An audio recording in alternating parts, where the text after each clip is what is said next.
할렐루야. 하나님의 크신 사랑이 이 새벽에 우리 가운데 가득한 줄 믿습니다. 오늘 우리는 누가복음 20장 41절로 21장 4절의 본문을 통하여 지금 내가 서 있는 곳은 이라는 제목으로 하나님의 말씀을 함께 나누도록 하겠습니다. 예수님께서는 이 땅에 오셔서 삼중 사역을 하셨습니다. 전파하셨습니다. 가르치셨습니다. 치유하셨습니다. 천국 복음을 전파하셨고 가까이 오는 자들에게 가르침을 주셨습니다. 또한 그들에게 필요한 대로 치유 사역을 진행하셨습니다. 그런데 예수님의 가르침을 자세히 보면 마치 갈릴리 바다와 같은 모습이 보여집니다. 정확히 표현한다면 갈릴리 호수죠. 워낙 크기 때문에 우리는 갈릴리 바다라고 말합니다. 그럴 만한 것도 이 사이즈가 보면 너무나도 광대합니다. 여러분, 그 호수의 둘레가 53km입니다. 그리고 이 남에서 북쪽으로는 21km요. 동에서 서는 11km입니다. 그러니 얼마나 큰 호수입니까? 갈릴리 호수는 아주 평온하고 미풍이 불어옵니다. 그러다가 이 갑작스러운 폭풍우가 몰아치기도 하죠. 북쪽에 있는 헐몬산에서 차가운 바람이 불어오고 이 갈릴리 호숫가에 있는 따뜻한 바람이 마주함으로 충돌이 일어나서 큰 폭풍우가 순간적으로 몰아치게 되는 것이죠. 그래서 2m 내지 3m 높은 파도가 일어나기도 합니다. 그래서 저는 이렇게 생각합니다. 예수님의 가르침은 때로는 미풍과 같습니다. 나의 마음에 감동을 주고요, 평온을 주고 세상에 가장 큰 사랑을 받는 모습인 것으로 느껴집니다. 그런데요, 때로는 폭풍우와 같기도 합니다. 나의 악함과 죄악이 드러납니다. 폭풍우가 몰아치면요, 바다에 호수의 밑바닥이 보이듯이 예수님의 가르침의 강함을 느낄 때면 나의 안에 숨겨둔 죄악이 완전히 드러나는 것을 느끼게 되죠. 오늘은 예수님의 폭풍우 같은 가르침입니다.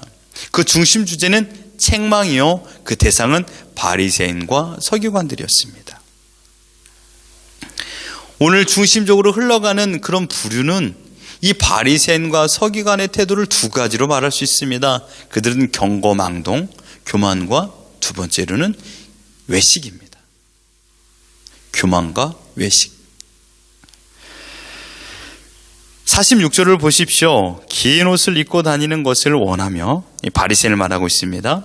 시장에서 문안 받는 것과 회당의 높은 자리와 잔치의 윗자리를 좋아하는 자라고 말했습니다. 여러분, 혹시 이런 말씀 들어보셨습니까? 자리가 사람을 만든다.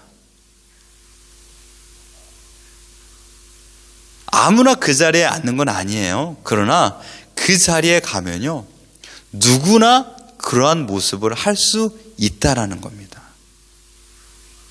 지금은 내가 아주 레벨이 밑에라고 생각하죠. 그러나 그 높은 자리에 앉으면요, 그 직함을 감당할 만한 힘이 생긴다라는 것이죠.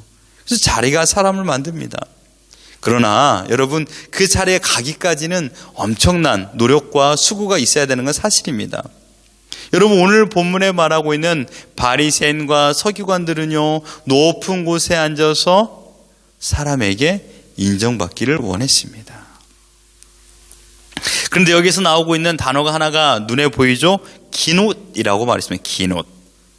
여기서 말하는 기놉이라는 것은 서기관들이 율법의 규정을 따라 이 옷 끝에, 겉옷 끝에 붙여놓은 수를 말하고 있습니다.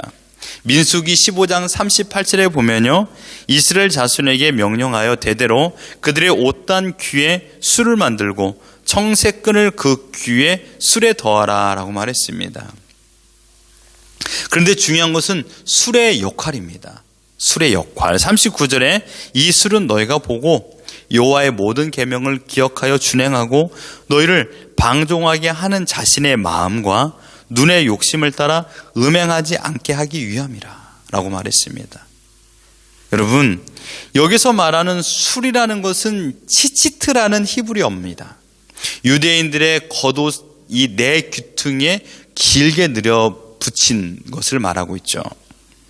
하나님께서는요, 항상 유대인들이 겉옷에 이 술을 붙여 입으라고 말했습니다. 이 치치트라는 것은 그러므로 내가 하나님의 말씀을 제대로 지키고 살겠노라는 나의 다짐의 서약입니다. 여러분, 이 긴 옷을 입고 내 뜻대로 내 마음대로 하나님께서 원하지 않는 행동과 그런 곳을 간다라면 어찌 하나님을 제대로 믿는 사람으로 보여지겠습니까? 또한 내 마음의 상태가 어찌 하나님 중심으로 살아간다라고 말할 수 있겠습니까? 내 마음의 다짐을 옷을 입음을 통하여 정숙하게 하는 것이죠. 여러분, 바르게 옷을 입으면 바른 태도와 바르게 행동하는 경우가 많습니다. 그러나 옷을 그냥 막 아무렇게 입고 다니잖아요. 그러면 아무렇게나 행동하는 경우도 있습니다. 그러므로 유대인, 특별히 서기관들과 바리새인들이 오늘 본문처럼 길게 옷을 느려트려 입는다라는 것은 내가 말씀을 제대로 지키겠습니다라는 뜻을 뛰어넘어 내가 세상에서 가장 하나님의 말씀을 잘 지키고 살고 있으며 나는 하나님의 뜻대로 살고 있는 자입니다 라는 것을 뽐내는 것입니다. 보여주기 식으로 신앙생활을 하고 있는 것을 자신의 옷으로 표현하고 있는 것입니다.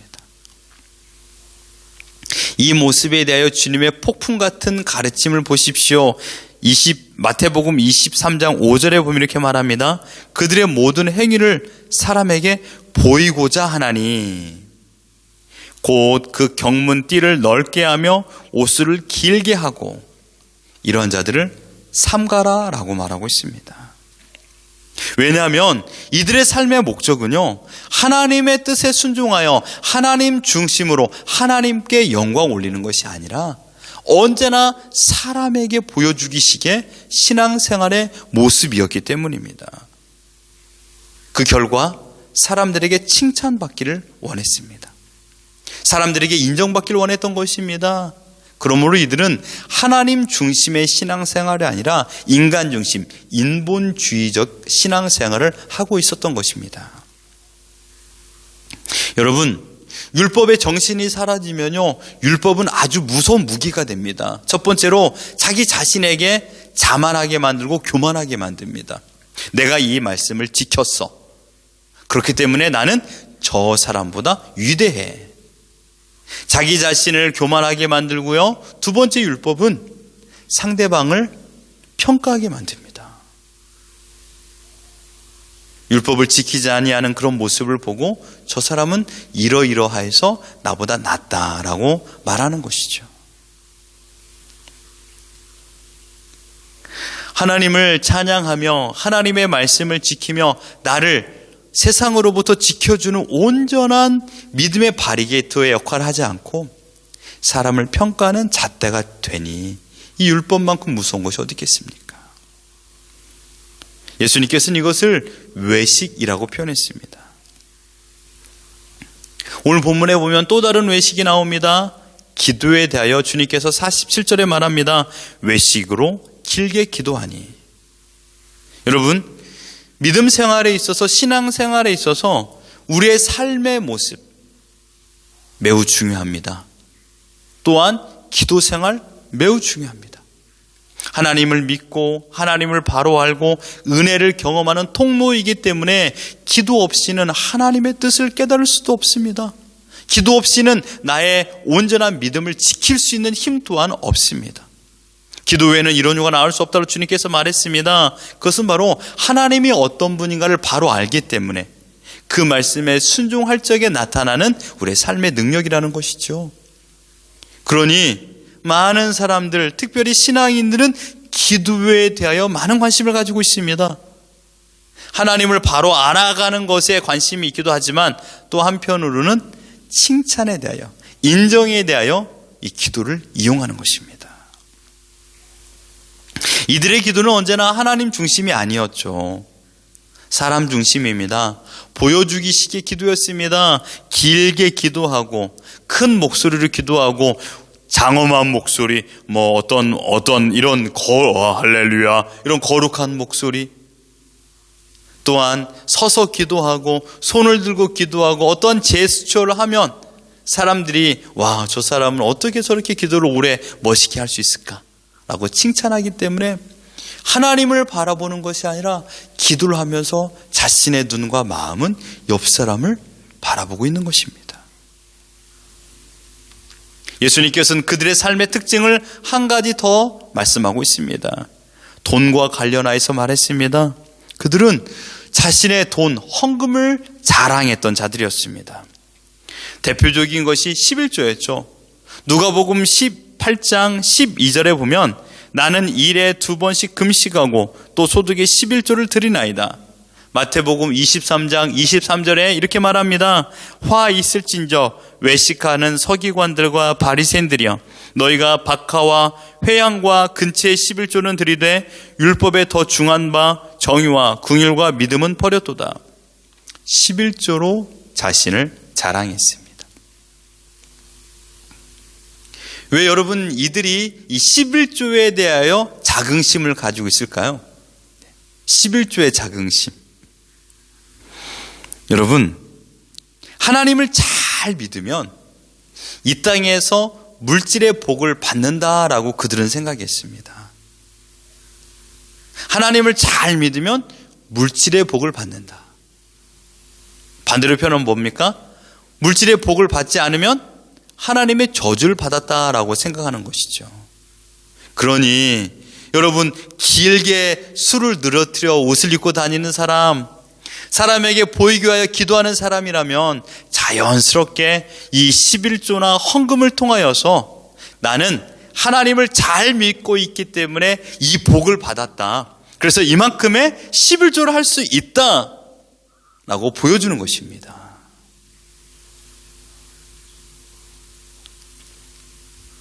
얼마나 사람의 눈에 입각하여서 살고 있는 것을, 그러니 얼마나 힘든 인생을 살겠습니까? 믿음의 자유가 있을까요? 그러나 정작 그들의 마음의 상태를 주님께서 말했습니다. 47절입니다. 그들은 과부의 가산을 삼키며 라고 했습니다. 돈을 사랑하는 자들이었죠. 본문 4절에 말합니다. 저들은 그 풍족한 중에서 헌금을 넣었거니와. 그 풍족한 자들, 부자가 바로 바리새인과 서기관들입니다. 우리는 지금 이 말씀을 통하여 2000년 전에 예수님께서 바리새인과 서기관들에게 하셨던 그 말씀을 나에게 돌이켜봐야 됩니다. 그리고 나의 믿음의 현주소는 어디에 서 있는가를 생각해 봐야 됩니다.